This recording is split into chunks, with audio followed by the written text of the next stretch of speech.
الحمد لله حمدا كثيرا كما أمر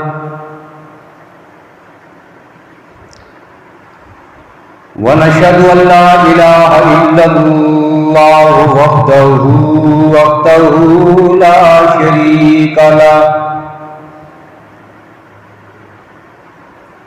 لا شريك له في الخلق والأمر إرغاما لمن جحد به وكفر ونشهد أن سيدنا وسندنا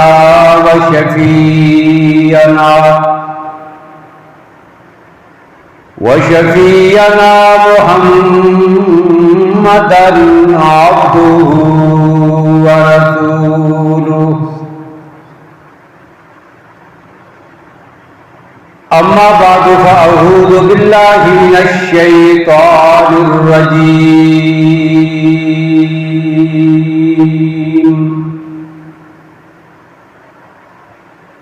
بسم الله الرحمن الرحيم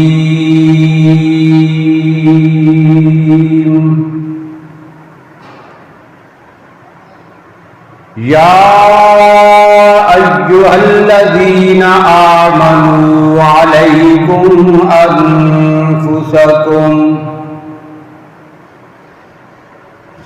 لا يضركم من ضل إذا اهتديتم إلى الله مرجعكم جميعا وقال الله تبارك وتعالى في مقام آخر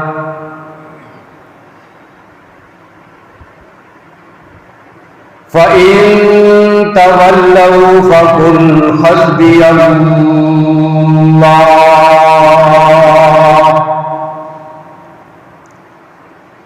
وقال الله تبارك وتعالى في مقام آخر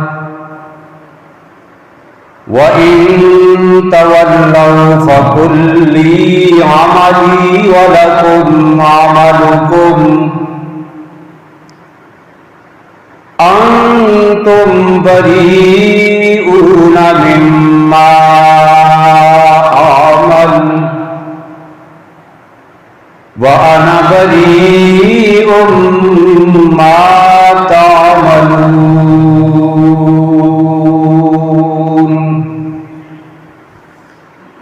وقال النبي صلى الله عليه وسلم ألا كلكم راع وكلكم مسؤول عن رعيته وصدق رسوله النبي الأمي الكريم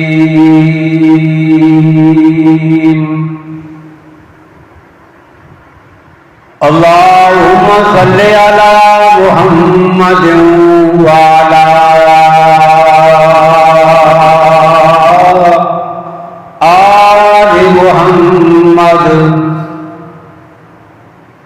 بعدد من قعد وقام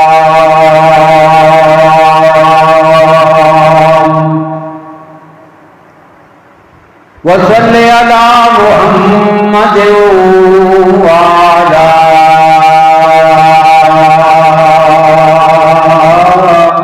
آل محمد بعدد من صلى وصام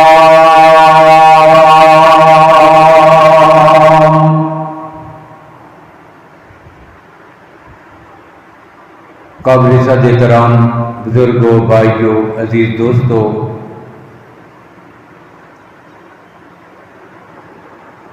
آج کی گفتگو میں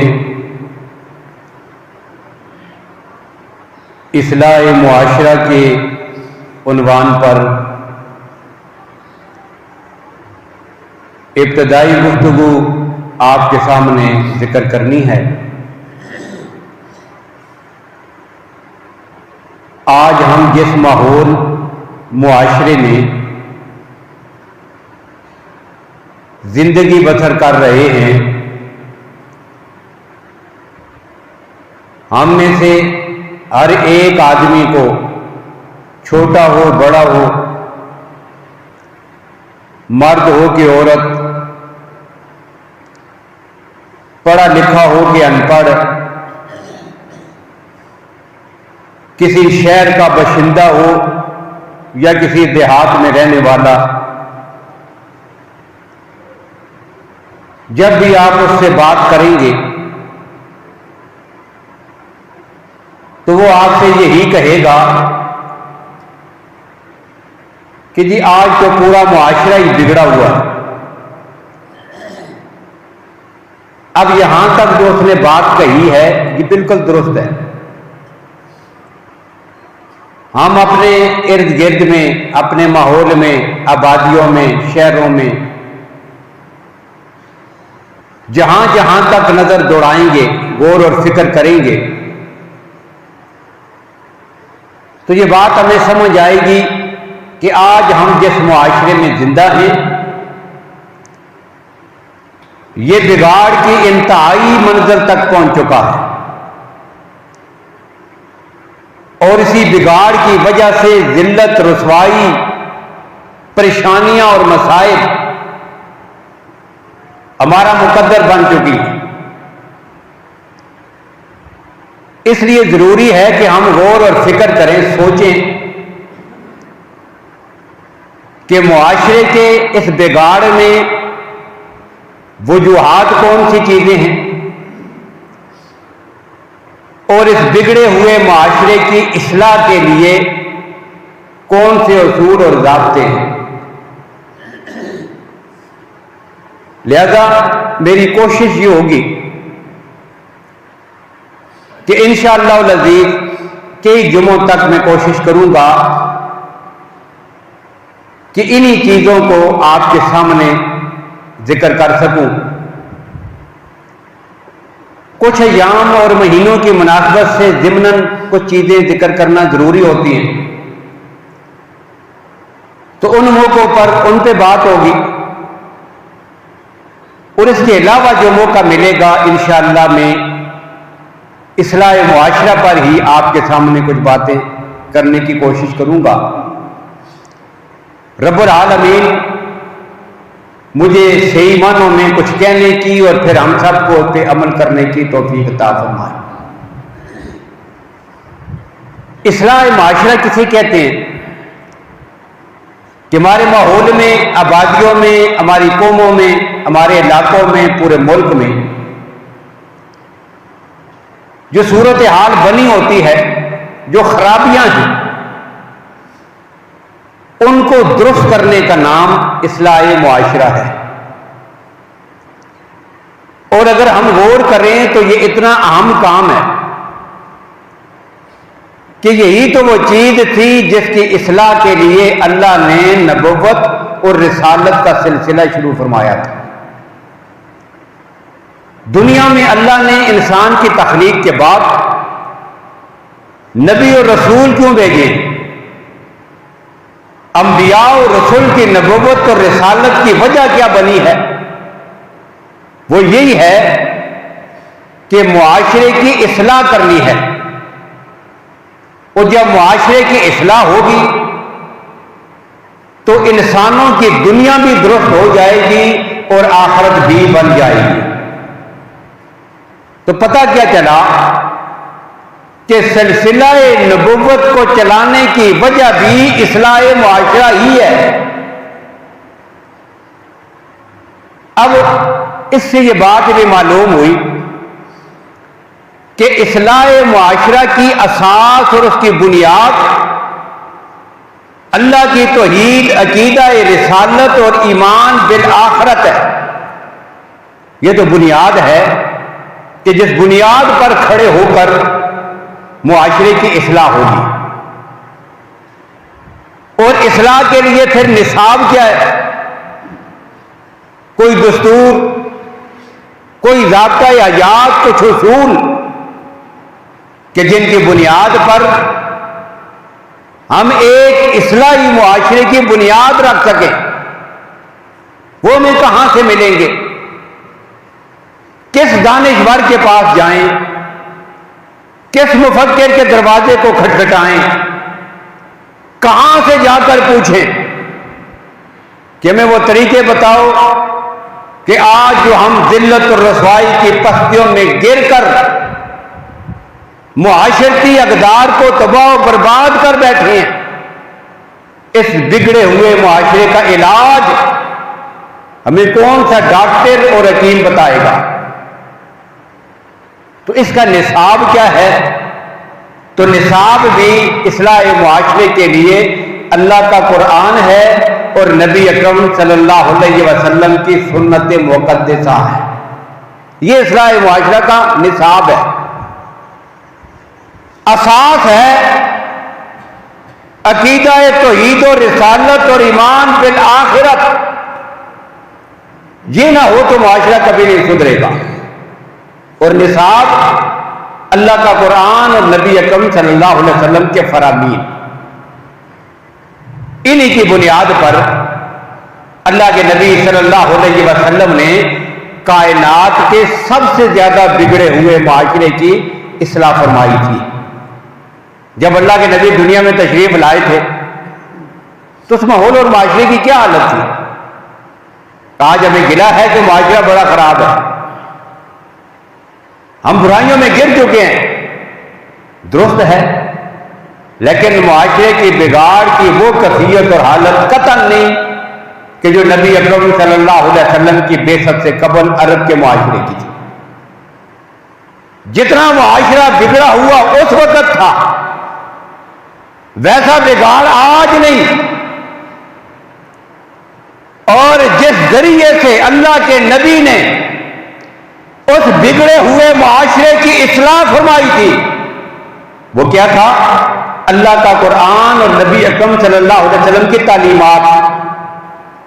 اب قرآن پاک میں جا بجا وہ اصول، وہ ضابطے، وہ طریقے، وہ چیزیں بتائی گئی ہیں، یہ اصلاح معاشرے کی ضروری ہے، یہ کام ضروری ہے، یہ کام ضروری ہے، اور ان چیزوں سے بچنا ضروری ہے، تب معاشرے کی اصلاح ہوگی۔ بہت ساری جگہوں میں ہے قرآن پاک میں، اور سورہ حجرات میں تو سارا ذکر ہی یہی ہے۔ انشاءاللہ وہ جگہ آئیں گی آپ کے سامنے اگلی گفتگو میں۔ اب سورہ حجرات کا آغاز بھی اللہ نے فرمایا، یا ایھا الذین آمنو، ایمان والو، تم کہتے ہو معاشرہ بگڑ چکا ہے،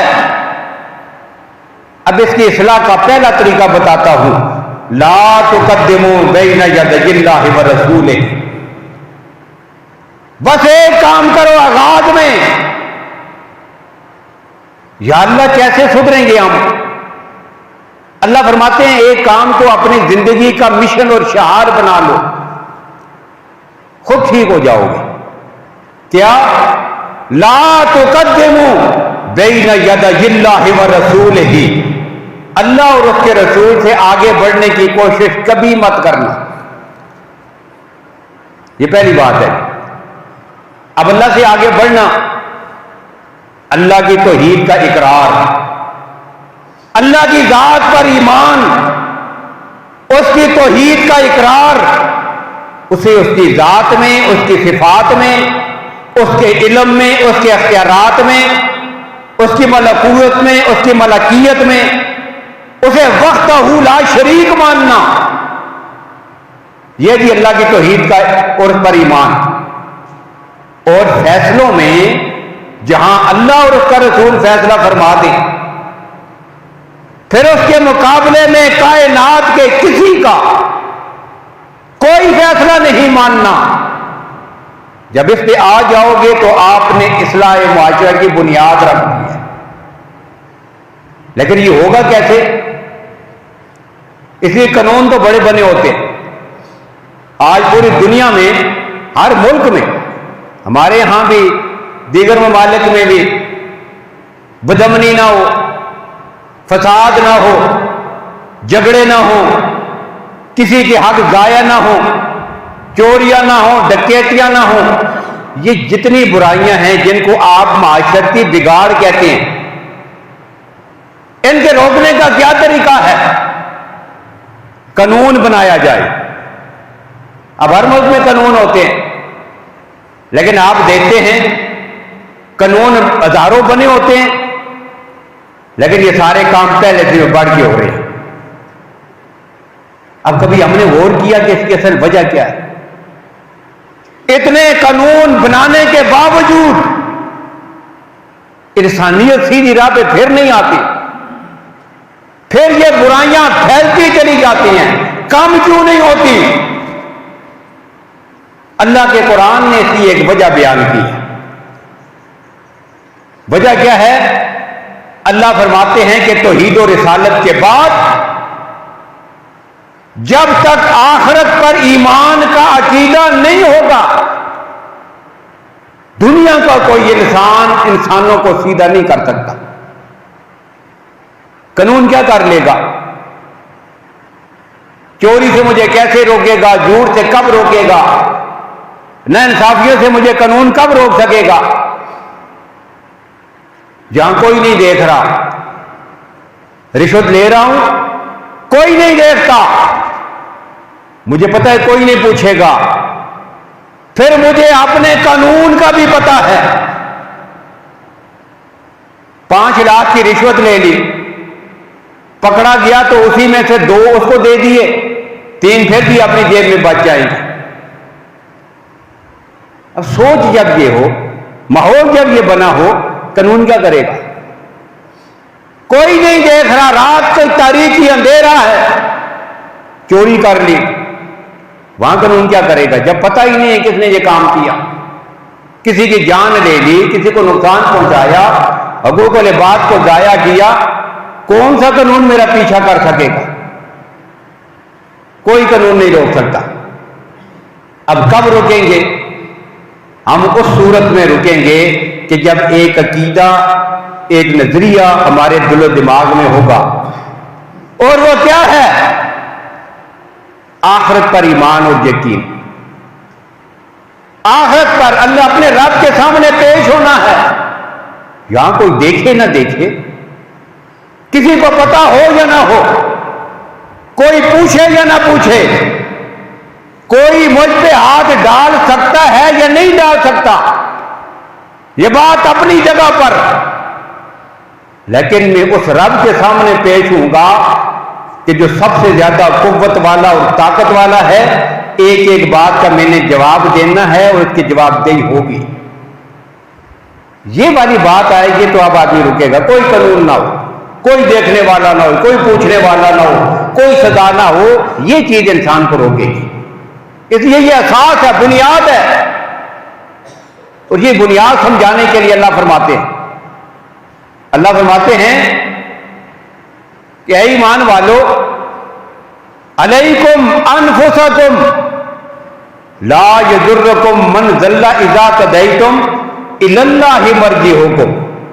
اب پہلا جو حصہ ہے میں آگے ذکر کر رہا ہوں، آیت کا جو پہلا حصہ ہے وہ بعد میں ذکر کر رہا ہوں، لیکن آیت کا آخری حصہ پہلے ذکر کر رہا ہوں۔ کیا؟ عقیدہ آخرت، رب کے سامنے پیش ہونے کا خوف اور ڈر، یہ اصلاح معاشرہ کی اساس اور بنیاد ہے۔ اسی وجہ سے اللہ نے کیا فرمایا کہ الی اللہ مرجعکم، یاد رکھو تم نے ایک دن لوٹ کر اپنے رب کے پاس بھی جانا ہے۔ الی اللہ مرجعکم جمیعا، سب نے، چھوٹا ہے، بڑا ہے، کمزور ہے، طاقتور ہے، رعایا ہے کہ حکمران ہے، کوئی بھی ہے، اپنے رب کے حضور تم نے پیش ہونا ہے۔ سوچو وہاں پہ تم پہ کیا بیتے گی۔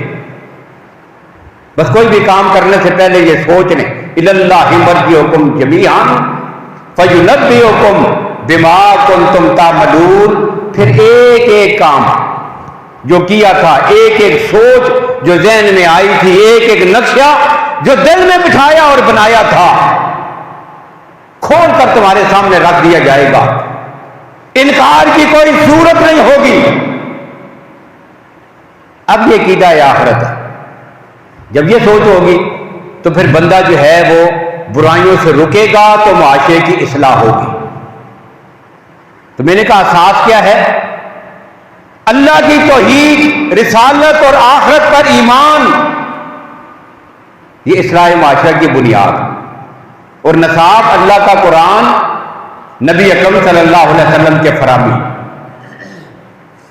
اب ایک دو چیزیں میں ذکر کر رہا ہوں جو بنیاد ہے اصلاح معاشرہ کی۔ اب قرآن پاک نے ایک اصول یہ ذکر کیا، یا ایھا الذین آمنوا علیکم انفسکم، ایمان والو اپنی فکر کرو۔ آج ہمیں سب سے زیادہ فکر کس کی ہوتی ہے؟ یہ معاشرے کی بگاڑ کی بات کر رہا، اور قرآن پاک نے اس میں جو اصلاح کی ہے وہ بتا رہا۔ آج ہمیں سب سے زیادہ فکر ہوتی ہے دوسروں کی، وہ ایسا ہے، وہ یہ کرتا ہے، وہ یہ کر گیا ہے، وہ ایسا کیوں نہیں کرتا۔ پوری 24 گھنٹے کی زندگی کے جو تذکرے ہیں یہ اس کے بارے میں ہے، وہ ایسا کر گیا، وہ یہ کر گئے، وہ یوں کیوں نہیں کرتے۔ ادھر ہم نے کبھی نہیں دیکھا۔ وَفِي أَنفُسِكُمْ أَفَلَا تُبْصِرُونَ، اپنے گریبان میں ہم جانتے نہیں، دوسروں کی فکر پڑی ہوئی ہے۔ اللہ فرماتے ہیں وہ جتنے بگڑے ہوئے کیوں نہ ہوں، وہ جتنے خراب کیوں نہ ہو، معاشرہ جتنا خراب کیوں نہ ہو، تمہارے لیے یہ حجت اور دلیل نہیں بن سکتی کہ یہ معاشرہ ہی پورا خراب تھا۔ علیکم انفسکم، اپنا خیال کرو، اپنی فکر میں رہو، اور بگڑے ہوئے معاشرے میں جب اپنے گریبان میں جھانکو گے تو ساری کفیت کھل کے سامنے آ جائے گی، میں کیا ہوں یہ بات سامنے آئے گی، پھر رب کی سمجھ آئے گی، پھر اللہ کی پہچان ہوگی۔ لیکن مصیبت یہ ہے کہ ہم اپنے گریبان میں دیکھتے نہیں، دوسروں کی طرف جا رہے ہوتے۔ وہ ایک تاجر تھا، تجارت کے لیے جایا کرتا تھا، پرانا دور تھا، اور پیدل سفر ہوتے تھے کئی دنوں کے۔ اب تجارت کے لیے نکلا، نقد پیسے تو پاس نہیں ہیں، ایک قیمتی ہیرا ہے وہی تھیلی میں رکھ لیا کہ چلو اس کو بیچوں گا، بڑی رقم ملے گی، سامان خرید کے لے آؤں گا، تجارت ہوگی۔ اب وہ چھوٹا سا ہیرا تھیلی میں ڈال کر سفر پہ چل نکلا۔ اب وہ نکلا تو پیچھے ایک ڈاکو بھی چل نکلا کہ چلو اس کے ساتھ چلتے ہیں، میں بھی کہوں گا میں بھی تاجر ہوں، آدھے راستے میں پہنچیں گے، موقع ملے گا، جگہ مناسب ہوگی، لے لوں گا، چھین لوں گا، چرا لوں گا، میرا کام بن جائے گا۔ اب نے کہا میں بھی اسی ملک میں جا رہا ہوں، میرا بھی کام ہے، چلو دونوں ایک ساتھ چلتے ہیں۔ ٹھیک ہے، ایک دن گزر گیا، چلتے رہے، رات ہو گئی، سونے کا وقت ہوا۔ اب باتوں میں اس سے کہتا ہے بھئی کتنے پیسے لے کے آئے ہو، کب سے تجارت کر رہے ہو، کیا تجارت کرتے ہو، کتنے پیسے لائے ہیں؟ اب دیکھا پیسے تو میرے پاس تھے نہیں، کچھ بھی نہیں تھا، تو گھر میں ایک ہیرا رکھا ہوا تھا، بڑا قیمتی ہے، یہ اگر مناسب قیمت میں بک گیا تو پھر تو بڑے پیسے آ جائیں گے، بڑا قیمتی ہے۔ نے کہا دکھاؤ کدھر ہے؟ اس نے اپنی تھیلی سے نکالا، اس کو دکھا دی، یہ ہے۔ نے کہا باقی بڑا خوبصورت، بڑا قیمتی، پھر تھیلی میں رکھ دیا۔ اب تھیلی میں رکھ کر لیٹ گیا سونے کے لیے۔ اب دوسرا تو چور تھا، اس کے ذہن میں یہ تھا ٹھیک ہے اب دیکھ لیا اسی تھیلی میں ہے، اور رات کو جب یہ سو جائے گا تو میں نکال کر فرار ہو جاؤں گا۔ اب وہ انتظار کرتا رہا یہ سو جائے، اب وہ بھی لیٹ گیا۔ اب جب اس نے دیکھا کہ یہ سو گیا ہے چور، تو اس نے کیا کیا، سو گیا، دوسرا اٹھا جو چوری کرنے کے لیے تھا، وہ اٹھا، آدھی رات کو جاگ کر آہستہ سے اس کے قریب سے تھیلی اٹھائی اور کھول کے دیکھا تو اس میں وہ ہیرا نہیں ہے۔ اب بڑا پریشان ہوا، اتنا جاگتا رہا، جو تھکاوٹ کی ہے، اٹھا ہوں، دن کو میرے سامنے ہی اس میں رکھا تھا، اب کدھر چلا گیا؟ اب نہیں ہے اس میں، پھر سو گیا، صبح اٹھ کے کہتا ہے کہ وہ رات والا آپ کا ہیرا بڑا خوبصورت تھا، ذرا پھر دکھائیں نا۔ اب نے کہا ٹھیک ہے دکھا دیتا ہوں۔ اب اس نے تھیلی کھولی تو پھر نکال کے دکھا دی۔ اب اور پریشان ہوا، رات کو نہیں تھا، ابھی کدھر سے پھر آ گیا۔ اب پھر اس میں ڈال دیا۔ اس نے کہا اب تو میرے سامنے ڈال رہا ہے، اب رات کو ضرور نکالوں گا۔ پھر رات کو یہ کام کیا، تھیلی کھولی تو کچھ نہیں۔ دوسرے دن پھر پوچھا تو اس نے نکال کے دکھا دیا۔ 2-3 راتیں بس یہی کھیل لگا رہا۔ دن کو وہ نکال کے دکھاتا ہے، پھر تھیلی میں ڈال دیتا ہے، رات کو چور تھیلی کھولتا ہے تو کچھ نہیں ہوتا۔ عجیب تماشا بن گیا، سمجھ نہیں آتی یہ ہوتا کیا ہے۔ مجبور ہوا تو چور نے اس آدمی سے کہا، تاجر سے، کہ بھائی سچی بات بتاؤں کہ میں تو ڈاکو ہوں، میں چور ہوں، میرا کام ہی یہی ہے، لوگوں کی چوری کرتا ہوں، ڈاکے ڈالتا ہوں، لیکن آپ کے اس کام نے تو مجھے حیران پریشان کر دیا ہے۔ میں آپ سے وعدہ کرتا ہوں آپ کو کوئی نقصان نہیں پہنچاؤں گا، صرف اتنا بتا دے کہ وہ جو ہیرا تو تھیلی میں رکھتا ہے وہ رات کو جاتا کدھر ہے، مجھے ملتا کیوں نہیں۔ اب اس تاجر نے کہا کہ تو عرصوں کا پرانا چور ہے، تو میری بھی نسلیں گزر گئی ہیں تجارت کرتے ہوئے، میں بھی کوئی نیا تھوڑا ہی ہوں، ہم تو چہرے دیکھ کر پہچان جاتے ہیں اچھا کون ہے برا کون، ہمیں پتہ ہوتا ہے، ہم تو شکلیں پہچانتے ہیں لوگوں کی، ہم کوئی آج کے تھوڑے ہی ہیں۔ اس لیے میں نے دیکھ کے اندازہ کر لیا تھا تو ویسے نہیں جا رہا، تو چور اور ڈاکو ہے۔ اب میں کیا کرتا تھا، دن کو وہ تجھے دکھاتا تھا ہیرا، پھر اپنی تھیلی میں رکھ لیتا تھا، رات کو سونے سے پہلے جب کسی کام کے لیے تو تھوڑا آگے پیچھے ہوتا، کھانے پینے میں، پیشاب بہانے میں، کسی ضرورت کے لیے، عادت کے لیے تھوڑا سا ادھر ہوا تو اس سے نظریں بچا کر اپنی تھیلی سے نکال کر تیری تھیلی میں ڈال دیتا تھا، اپنی تھیلی سرانے پہ خالی چھوڑ دی۔ اب کیا ہوتا تھا، آدھی رات کو اٹھ کر تو میری تھیلی ٹٹولتا، کھولتا، پھلوتا رہتا تھا، تجھے کچھ نہیں ملا، صبح پھر میں وہ اس سے نکال کے اپنی تھیلی میں ڈال لیتا تھا۔ اب 3 راتیں یہی کچھ ہوتا رہا، اور کہا کہ اگر تو میری تھیلی کی بجائے ایک بار بھی اپنی تھیلی کو کھول کے دیکھتا تو وہ ہیرا اسی جگہ تم کو مل جاتا۔ یہ اصول سکھانے کے لیے اللہ قرآن میں کہتے ہیں وَفِي أَنفُسِكُمْ أَفَلَا تُبْصِرُونَ، اپنے رب کو جنگلوں میں، بیابانوں میں، سراؤں میں، دریاؤں میں، غاروں میں تلاش کرنے والوں، کبھی ایک بار بھی تم نے اپنے گریبان میں ڈال کے دیکھا ہوتا، رب العالمین کی ذات تمہیں یہیں پہ مل جاتی، ادھر جانے کی کیا ضرورت تھی، اپنے گریبان میں ہم جان کے، ہمیں دوسروں کی فکر رہتی ہے، وہ ایسا ہو گیا، اس نے ایسا کیا، پورا معاشرہ ہی بگڑا ہوا۔ اسی آیت کے ضمن میں مولانا عبد الماجد ریابادی رحمہ اللہ لکھتے ہیں کہ یہ جو آیت ہے علیکم انفسکم، تمہیں اپنی فکر کرنی چاہیے، لا یضرکم من ضل اذا تدیتم، جو قوم، جو نسلیں، جو معاشرہ، جو خاندان بگڑ چکے ہیں، بے شک وہ بگڑے ہوئے ہیں، ان کا بگاڑ تمہیں کوئی نقصان نہیں پہنچائے گا، شرط یہ ہے کہ تم اپنی ذات کی فکر کرنے والے بن جاؤ، اپنی فکر کرو۔ نقصان تب ہوگا کہ جب اپنی فکر چھوڑ کر دوسروں کے پیچھے پڑے ہو، ان کے عیب تلاش کر رہے ہو، ان کی فکر۔ تو پہلا اصول کیا بتایا، علیکم انفسکم، اپنی فکر کیجئے، ہر آدمی اپنی فکر کرے، اور اپنی فکر کا یہ معنی نہیں کہ انسان جو ہے وہ امت مسلمہ کی مصلحت، ان کے فائدے اور بے فکر سے بے غم ہو جائے، نہیں، علیکم انفسکم میں تو یہ بات شامل ہے۔ اپنی فکر کیا ہوگی، اپنی کام تب ہی بنے گا، کامیابی تب ہی ہوگی کہ جب وہ اپنے اعمال کے ساتھ ساتھ پوری امت مسلمہ کا درد اپنے دل میں رکھ رہا ہو۔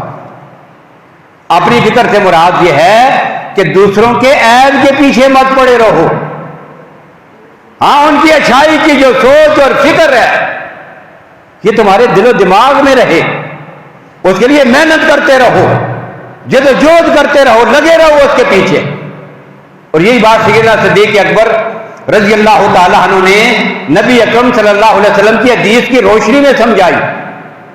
فرماتے ہیں کوئی آدمی اس بات کو سن کر، اس آیت کو دیکھ کر یہ مت سمجھے کہ بس میری ڈیوٹی یہ ہے کہ میں صرف اپنے کام کروں، باقی انسانیت کا درد اور غم اس کی فکر میرے ذہن میں نہ ہو.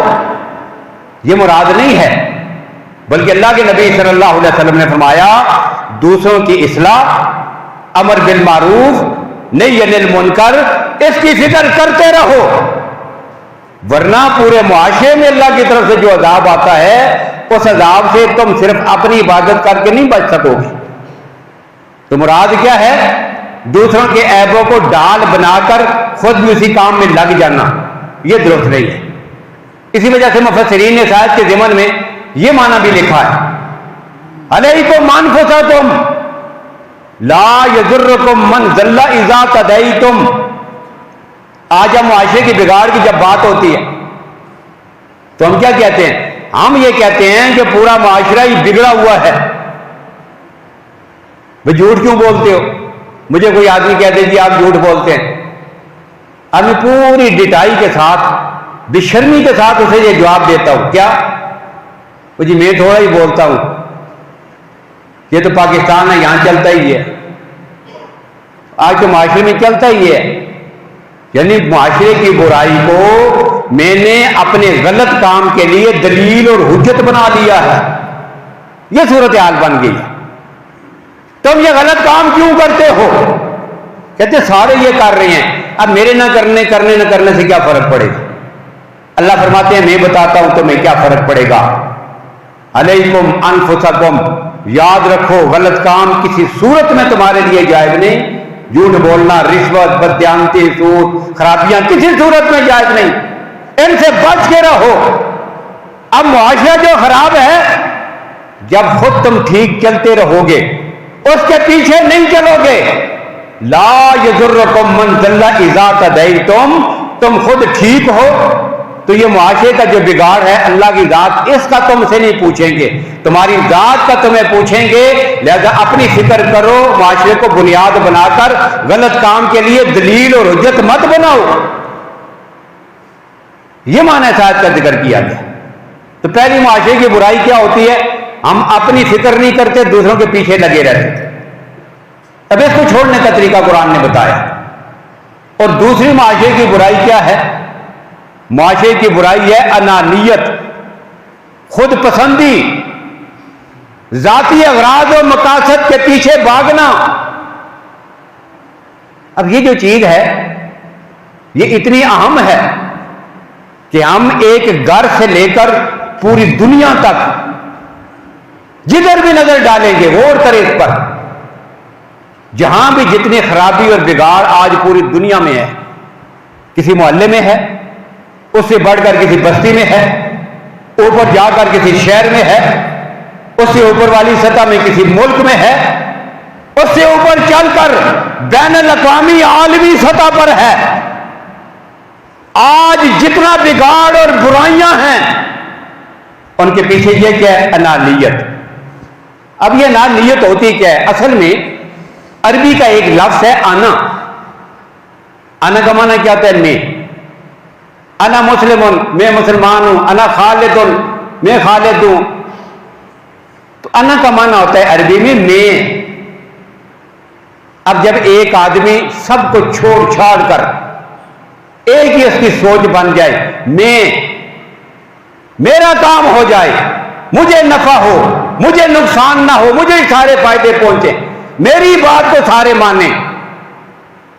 اب یہ جو سوچ ہوتی ہے اسی لفظ سے انا سے بنا ہے انانیت.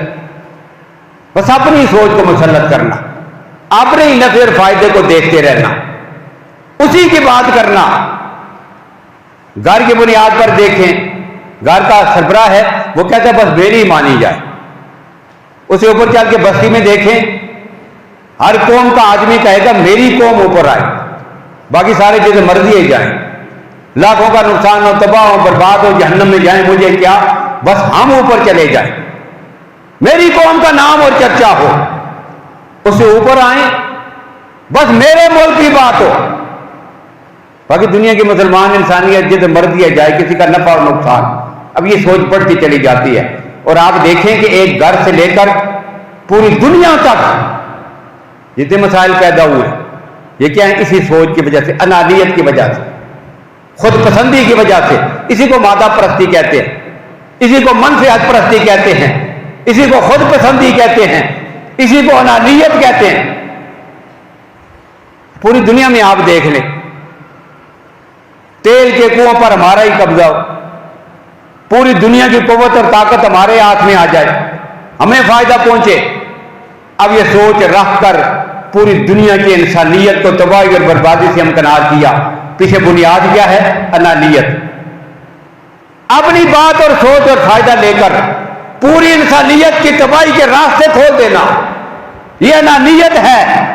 اور یہ ایک گھر سے لے کر پوری دنیا تک اس وقت چھائی ہوئی ہے۔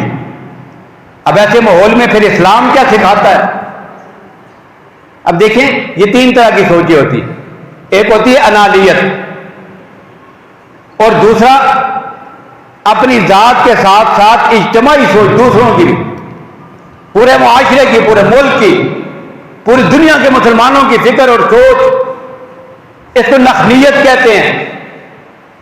اور ان دونوں چیزوں کو اختیار کرنے میں جو صورت بنتی ہے، تین قسم کے لوگ آپ کو ملیں گے۔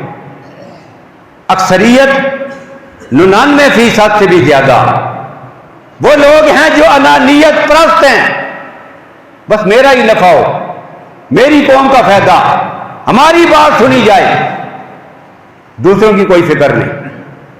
اب اسی کا نتیجہ کیا ہوتا ہے؟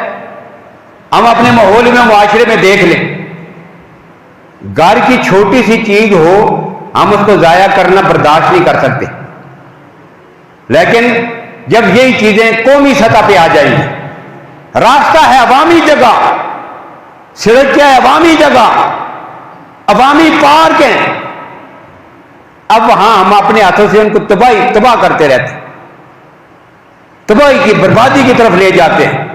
درخت توڑ رہے ہیں، ٹہنیاں توڑ رہے ہیں، روڈ اکھاڑ رہے ہیں، راستے توڑ رہے ہیں، گند پھینک رہے ہیں۔ یہ کیا ہے؟ یہی انانیت ہے۔ گھر میں اپنی ایک ماچس بھی ضائع ہونے پہ دکھ ہو، اور اوپر والی سطح میں جائیں تو ہمارے کون سے بات کی قیمت لگی ہے، یہ تو سرکاری ہے۔ اب ایک ایک چیز کو رگڑا لگا رہے ہیں، ضائع کر رہے ہیں، بے مقصد تباہ کر رہے ہیں، یہ انانیت ہے، یہ معاشرے کے بگاڑ کا ذریعہ ہے۔ تو جتنا درد اپنے گھر کی ایک ایک چیز کا ہے، اتنا ہی درد پوری انسانیت کا جب بندے کے دل میں آ جائے تو یہ انانیت اور خود پسندی اور مادہ پرستی سے نکل کر قومی اور عوامی اور ملی سوچ میں آ گیا ہے۔ لیکن یہاں پر معاشرے میں سوچیں تین طرح کی ہیں۔ پہلی سوچ کیا؟ بالکل انانیت پرست، 99% سے زیادہ۔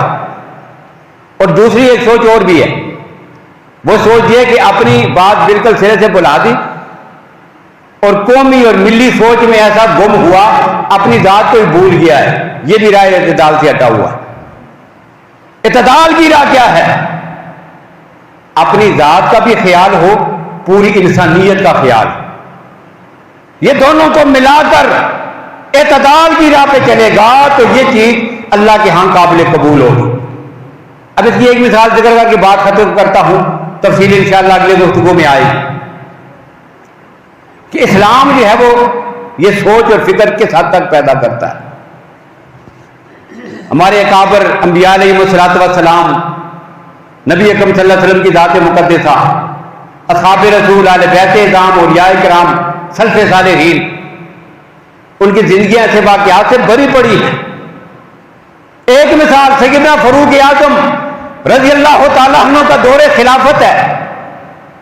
ایک آدمی ان کے پاس آیا، عتبہ بن ابی فرقد، مہمان تھا ان کا، آگے بیٹھ گیا، کھانے کا وقت تھا، تو امیر المومنین سیدنا عمر رضی اللہ عنہ نے کھانا نکال کے لایا، جو روزانہ وہ کھاتے ہیں روٹین کے مطابق، وہی کھانا تھا۔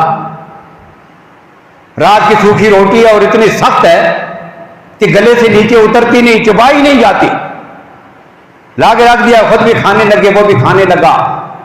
عرض کرتا ہے امیر المومنین اتنی سخت روٹی، اتنا خشک کھانا یہ گلے سے کیسے اترے گا؟ ذرا اپنے لیے اچھا سا کھانا تیار کروا لیں۔ اب ان کا جواب کیا تھا؟ ان کا جواب یہ تھا کہ مجھے یہ بتاؤ کیا میری ساری رعایا ایسا ہی کھانا کھا سکتی ہے؟